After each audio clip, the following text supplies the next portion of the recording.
नमस्कार मित्रांनो, स्वागत आहे तुमचं आपल्या शेती आणि सरकारी योजना युट्यूब चॅनेलमध्ये। मित्रांनो, आजचा व्हिडिओ आपण संजय गांधी निराधार अनुदान योजनेच्या लाभार्थ्यांसाठी अनुदान वाढीबाबत समोर आलेल्या महत्त्वाच्या घडामोडी जाणून घेणार आहोत। अनेक लाभार्थ्यांच्या मनात सध्या एकच प्रश्न आहे, अनुदान वाढणार का, वाढणार असेल तर कधी आणि पावसाळी अधिवेशनात याबाबत काही निर्णय होणार का?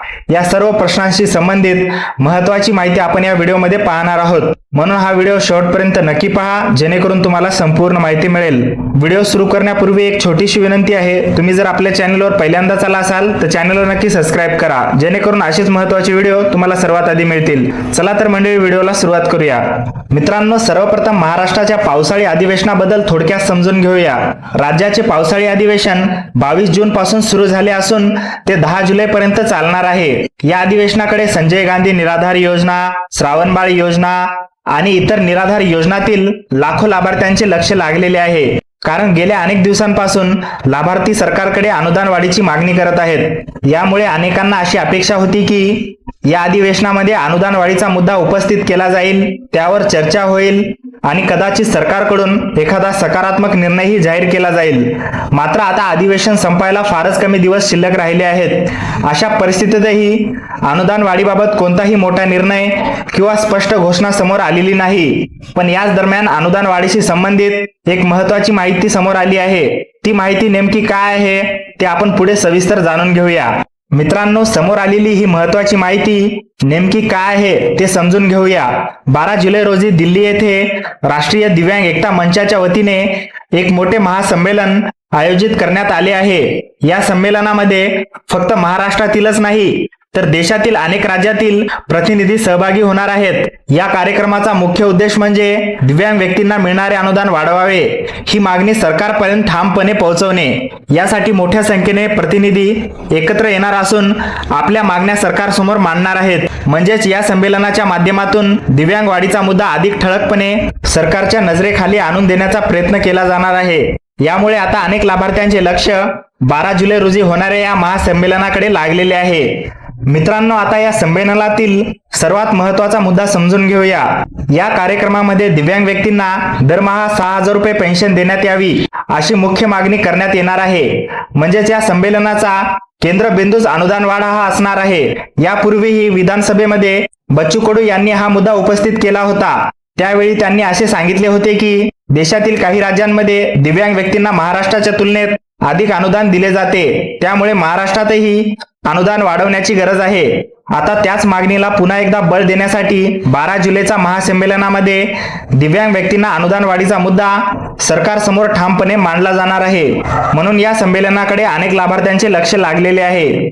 मित्रांनो, या संमेलनाचे आणखी एक महत्त्वाचे वैशिष्ट्य म्हणजे या कार्यक्रमामध्ये केवळ महाराष्ट्रातीलच नाही तर देशातील अनेक राज्यातील प्रतिनिधी सहभागी होणार आहेत। यामध्ये बिहार, उत्तर प्रदेश, छत्तीसगड, पश्चिम बंगाल, हिमाचल प्रदेश, पंजाब, त्रिपुरा, गुजरात, महाराष्ट्र तसेच इतर राज्यातील प्रतिनिधी उपस्थित राहणार आहेत। याचा सरळ अर्थ असा की ही मागणी फक्त महाराष्ट्रापुरती मर्यादित नाही, देशातील विविध राज्यांमधील दिव्यांग व्यक्ती आणि त्यांचे प्रतिनिधी अनुदान वाढीच्या एकाच मागणीसाठी एकत्र येणार आहेत। म्हणूनच हे महासंमेलन राष्ट्रीय स्तरावर महत्त्वाचे मानले जात असून अनेक राज्यातील प्रतिनिधी आपल्या मागण्या सरकारपर्यंत पोहोचवण्याचा प्रयत्न करणार आहेत। मित्रांनो, या संमेलनामध्ये फक्त पेन्शन वाढीची मागणी केली जाणार नाही तर दिव्यांग व्यक्तींशी संबंधित आणखी काही महत्त्वाच्या मागण्यांनाही सरकारसमोर मांडल्या जाणार आहेत।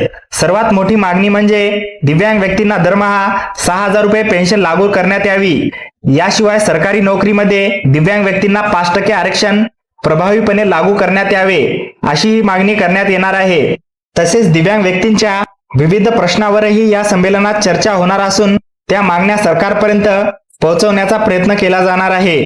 म्हणून हे महासंमेलन केवळ अनुदान वाढीपुरते मर्यादित नसून दिव्यांग व्यक्तींच्या विविध हक्क आणि सुविधांसाठी संबंधित महत्त्वाच्या मुद्द्यावरही केंद्रित असणार आहे। मित्रांनो, आता पुन्हा एकदा महाराष्ट्राच्या पावसाळी अधिवेशनाकडे लक्ष देऊया। या अधिवेशनाकडून संजय गांधी निराधार योजनेतील हजारो लाभार्थ्यांना मोठ्या अपेक्षा होत्या। अनेकांना वाटलं होतं की या अधिवेशनात अनुदान वाढीचा विषय उपस्थित केला जाईल, त्यावर चर्चा होईल आणि सरकारकडून एखादा सकारात्मक निर्णय जाहीर केला जाईल। मात्र सध्या उपलब्ध माहितीनुसार अनुदान वाढीबाबत कोणताही अधिकृत निर्णय किंवा घोषणा समोर आलेली नाही। यामुळे अनेक लाभार्थ्यांमध्ये निराशा निर्माण झाली आहे, कारण त्यांना किमान अनुदान वाढीवर चर्चा तरी होईल अशी अपेक्षा होती, पण आतापर्यंत तसं काही स्पष्टपणे घडलेले दिसत नाही. म्हणून आता सर्व लाभार्थ्यांचे लक्ष पुढे सरकारकडून याबाबत कोणती अधिकृत भूमिका घेतली जाते याकडे लागलेले आहे. मित्रांनो, आता इथे एक महत्त्वाची गोष्ट लक्षात घेण्यासारखी आहे. पावसाळी अधिवेशन दरम्यान बच्चू कडू यांनी दिव्यांगांना मिळणारे सध्याचे अनुदान खूपच कमी असल्याचा मुद्दा सभागृहात उपस्थित केला. त्यांनी सरकारकडे दिव्यांग व्यक्तीचे अनुदान वाढवण्याची गरज असल्याचे स्पष्टपणे मांडले. मात्र याशिवाय इतर कोणत्याही आमदार किंवा सदस्याकडून अनुदान वाढीबाबत विशेष चर्चा झाल्याचे किंवा ठोस प्रस्ताव मांडल्याचे सध्या समोर आलेले नाही. यामुळे सध्या उपलब्ध माहितीनुसार या अधिवेशनामध्ये अनुदान वाढीबाबत कोणताही अंतिम निर्णय होण्याची शक्यता कमी दिसत आहे. तरी देखील अधिवेशन पूर्ण होईपर्यंत सरकारकडून कोणतीही अधिकृत घोषणा किंवा निर्णय झाल्यास त्याची माहिती आपण सर्वप्रथम तुम्हाला देऊ. मित्रांनो, या ठिकाणी एक महत्त्वाची गोष्ट समजून घेणे गरजेचे आहे. कोणतीही मागणी सरकारपर्यंत सातत्याने पोहोचत राहिली तरच त्या मागणीवर विचार होण्याची शक्यता वाढते. सध्या आपण पाहतच आहोत की दिव्यांग बांधव आपल्या अनुदान वाढीसाठी सातत्याने प्रयत्न करत आहेत. विविध माध्यमातून ते आपली मागणी सरकारपर्यंत पोहोचवण्याचा प्रयत्न करत आहेत. याचप्रमाणे इतर निराधार योजनातील लाभार्थ्यांनीही आपली मागणी सातत्याने मांडणे आवश्यक असल्याचे सांगितले जात आहे. कारण आपली मागणी जितकी ठामपणे आणि सातत्याने मांडली जाईल तितकी त्या विषयाकडे सरकारचे लक्ष जाण्याची शक्यता वाढू शकते. मित्रांनो, यापूर्वी सरकारकडून दिव्यांग लाभार्थ्यांच्या अनुदानामध्ये काही प्रमाणात वाढ करण्यात आली होती. मात्र ही वाढ फक्त दिव्यांग व्यक्तीपुरतीच मर्यादित राहिली. दुसरीकडे संजय गांधी निराधार योजना आणि इतर निराधार योजनातील अनेक लाभार्थ्यांना आजही पूर्वीप्रमाणेच अनुदान मिळत आहे. यामुळे अनेक लाभार्थ्यांची अशी अपेक्षा आहे की भविष्यात केवळ एका गटासाठी नव्हे तर सर्व पात्र लाभार्थ्यांच्या अनुदानाबाबत सरकारने योग्य निर्णय घ्यावा. आता पुढील काळात सरकार याबाबत काय भूमिका घेते याकडे सर्व लाभार्थ्यांचे लक्ष लागलेले आहे. मित्रांनो, याच कारणामुळे अनेक लाभार्थी असे म्हणत आहेत की आपली मागणी सरकारपर्यंत सातत्याने पोहोचवणे खूप महत्त्वाचे आहे. कारण एकदाच मागणी करून थांबून चालत नाही. जेव्हा एखाद्या विषयाची मागणी वारंवार आणि सातत्याने केली जाते तेव्हाच त्या विषयाकडे सरकारचे अधिक लक्ष जाण्याची शक्यता वाढते. म्हणून अनेक लाभार्थी असे मत व्यक्त करत आहेत की प्रत्येकाने आपल्या अनुदान वाढीची मागणी सातत्याने मांडत राहणे गरजेचे आहे.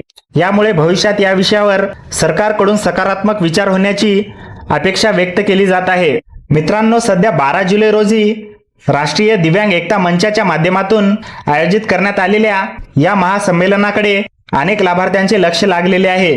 कारण या कार्यक्रमामध्ये दिव्यांग व्यक्तीच्या अनुदान वाढीसह इतर महत्त्वाच्या मागण्या सरकारसमोर मांडल्या जाणार आहेत. यामुळे अनेक जण या संमेलनाकडे अनुदान वाढीच्या मागणीसाठी एक महत्त्वाचे पाऊल म्हणून पाहत आहेत. आता या महासंमेलनानंतर या मागण्यावर पुढे काय घडामोडी होतात आणि सरकारकडून याबाबत कोणती भूमिका घेतली जाते याकडे सर्व लाभार्थ्यांचे लक्ष लागलेले आहे. मित्रांनो, सध्या अनुदान वाढीबाबत कोणताही अधिकृत निर्णय जाहीर झालेला नाही. मात्र पावसाळी अधिवेशन संपेपर्यंत सरकारकडून अनुदान वाढीबाबत कोणतीही चर्चा, घोषणा किंवा अधिकृत निर्णय झाला तर त्याची माहिती आम्ही सर्वप्रथम तुमच्यापर्यंत नक्की पोहोचू. त्यामुळे अशाच महत्त्वाच्या आणि अधिकृत अपडेटसाठी आमच्यासोबत जोडलेले राहा. अधिकृत माहिती समोर येताच ती कोणतीही विलंब न करता तुमच्यापर्यंत पोहोचवली जाईल. मित्रांनो, आजची ही माहिती तुम्हाला उपयुक्त वाटली असेल तर हा व्हिडिओ जास्तीत जास्त लाभार्थ्यांपर्यंत नक्की शेअर करा, जेणेकरून प्रत्येकाला ही महत्त्वाची अपडेट वेळेवर मिळू शकेल. तसेच व्हिडिओ आवडला असेल तर लाईक करा आणि आमच्या चॅनलला सबस्क्राईब करायला विसरू नका. कारण अशाच शेतीविषयक बातम्या, सरकारी योजना, नवीन JR, अनुदान अपडेट्स आणि लाभार्थ्यांसाठीच्या महत्त्वाच्या माहितीचे व्हिडिओ आम्ही दररोज तुमच्यापर्यंत नक्की पोहोचवत असतो. आणि जर तुम्हाला तुमच्या मोबाईलवर दररोज शेती आणि सरकारी योजनांचे अपडेट सर्वात आधी हवे असतील तर आमच्या व्हॉट्सअप ग्रुपमध्ये नक्की सहभागी व्हा. व्हॉट्सअप ग्रुपची लिंक व्हिडिओच्या डिस्क्रिप्शनमध्ये दिलेली आहे. त्या लिंकवर क्लिक करा आणि लगेच आमच्या व्हॉट्सअप ग्रुपमध्ये सहभागी व्हा. पुन्हा भेटूया अशाच नवीन महत्त्वाच्या अपडेटसह. धन्यवाद. जय हिंद, जय महाराष्ट्र.